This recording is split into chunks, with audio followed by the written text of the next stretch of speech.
सामने बात करेंगे। असाइनमेंट है जी हमारी फिन 623 की। तो ये मैंने इसका सोल्यूशन कर दिया आपके लिए। अगर आपको ये सोल्यूशन चाहिए हो तो आप मुझे सिंपल क्या करेंगे, इस नंबर पे व्हाट्सएप कर देंगे तो मैं आपको ये सोल्यूशन भिजवा दूंगा। आप व्हाट्सएप कर दें 0335190011 पे। ₹500 चार्जेस हैं।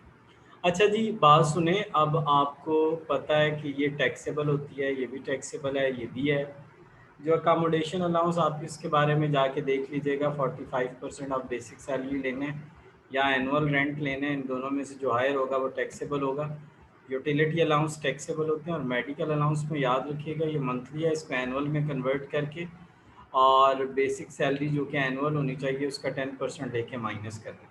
बाकी सोल्यूशन के लिए आप मुझे व्हाट्सएप करके मुझसे व्हाट्सएप पे सोल्यूशन ले सकते हैं, और मज़ीद अगर पॉइंट्स को देखना चाहें तो आप उसको भी देख सकते हैं।